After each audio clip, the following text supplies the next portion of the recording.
So this year, August 30th, 2020 marks 25 years that's my mom's been in heaven. And I miss her every day. So I'm going to honor her this year by reciting one of her favorite poems by one of her favorite poets. The poet is Paul Laurence Dunbar, and the poem is The Party. So for my mom, Dorothea Alexandria Bowers Scott, The Party. They had a great big party down in Tom's the other night. Was I there? You bet. I never in my life seen such a sight. All the folk from Faux Plantation was invited. And they come a trooping thick as chillin' when they hear the fife and drum. Everybody dressed their finest. Hush your mouth and get away. Ain't seen such fancy dressing since last quality meeting day. Gals all dressed in silks and satins, not a wrinkle near crease. Eyes are back, teeth are shining, hair brushed back as slick as grease. Skirts all tucked and puffed and ruffled, every blessed seam and stitch. If you seen them with their mistress, couldn't have swore the witch is which. Men all dressed up in Prince Alberts, swallow tails and take your breath. I can't tell you nothing about it. You ought to seen it for yourself. Who was there? Now who you asking? How you expect I gonna know? You must think I stood and counted everybody at the door. Old man Bob's houseboy Isaac burned that gal Melanie Jane. Paul hanging to his elbow. Him a strutting with a cane. Ma, but Harvey Jones was jealous. Seemed to stick him like a thong. But he laughed with Vinnie Carter, trying hard to not let on. But a person would have noticed from the direction of his look that he was watching every step that Ike and Lindy took. Ike, he found her a chair and asked her, "Won't you sit down?" with a smile. And she answered up bowing, "Oh, I reckon 'tain't worthwhile." That was just for style, I reckon. But she sat down just the same. And she stayed there till he fetched her for to join some sort of game. Then I heard her saying proper as she riz to go away, "Oh, you really must excuse me, for I hardly cares to play." But I seen her in a minute with the others on the floor, and there wasn't any one of them playing anymore. You should have seen her putting on her bowing and the swaying and the swinging, putting on her high-tone manner all the time that she was singing. "Oh, swing Johnny up and down, swing him all around.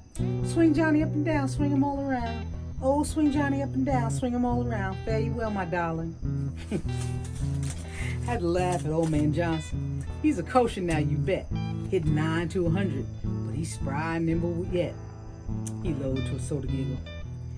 "I ain't old, I let you see. There ain't no use in getting feeble. Now you youngsters just watch me." Then he grabbed old Aunt Mariah. Weighed 300 more or less. And he swung around the cabin, swinging Johnny like the rest. Everybody laughed and hollered, "Go it, swing Uncle Jim." And he swung her too, I reckon, like a youngster. Who but him? That was better than young Scott Thomas trying to be so awful smart. You know when they get to singing and they come to that part, "In some lady's maneuver house, in some lady's garden. If you don't let me out, I'll jump out, so fare you well, my darling." Then they's got to circle round you, and you got to break the line. Well, that darky got so anxious like to bust himself for trying. Kept on blundering around and fooling until he gave it one great big jump. Broke the line and hit head foremost in the fireplace right pump. It had fire in it, mind you. Well, I thought my soul I'd bust. Tried my best to keep from laughing, but it seemed like die I must. You ought to seen that man scrambling in the ashes and the drying. Did it burn him? Such a question. Why, he didn't give it time. Throw them ashes and them cinders every which way, I guess. And you never did, I reckon, clap your eyes on such a mess.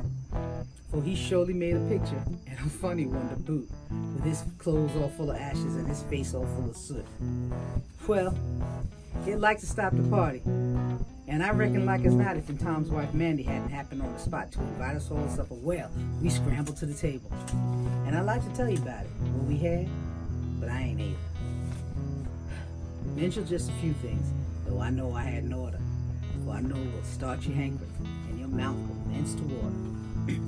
Well, we had wheat bread, white as cotton. Egg pone just like gold. Hog jaws, billing hot and steaming. Roasted, choked, ham sliced cold. Look out! What's the matter with you? Don't be falling on that floor. If it's going to affect you that way, I won't tell you nothing more. there now. We had hot chitlins. Now you's trying to get in the fall. Can't you stand up and hear about it? Suppose you've been and see it all.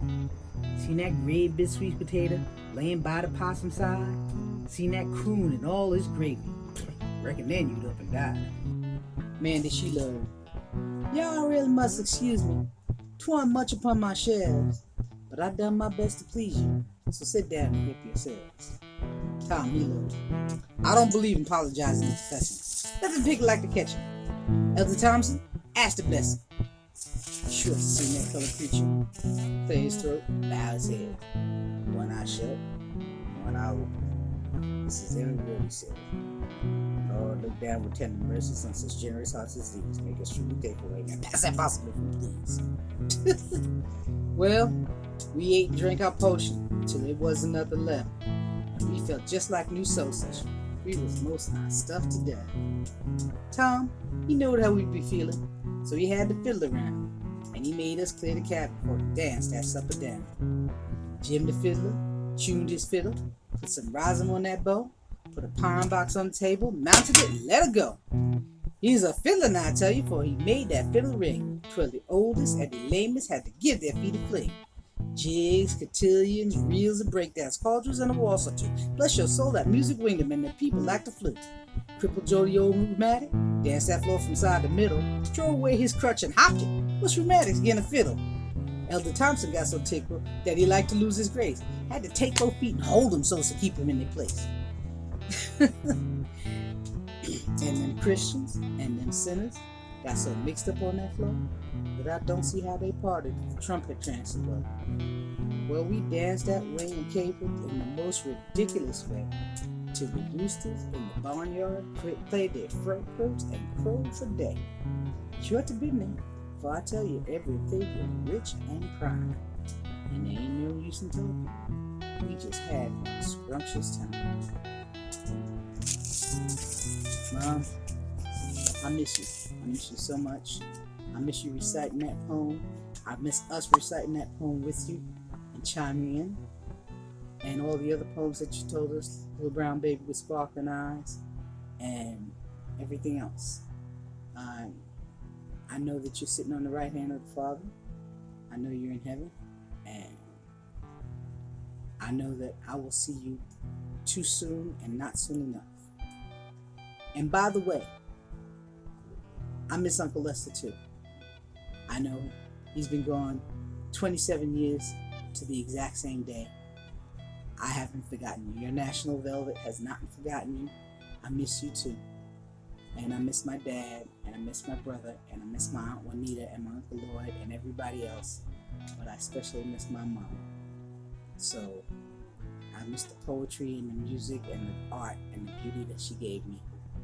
And I hope all you guys who have lost your moms and all, honor them, and all that you still have, all those who still have them, love them up, hug them up, because they're never here long enough.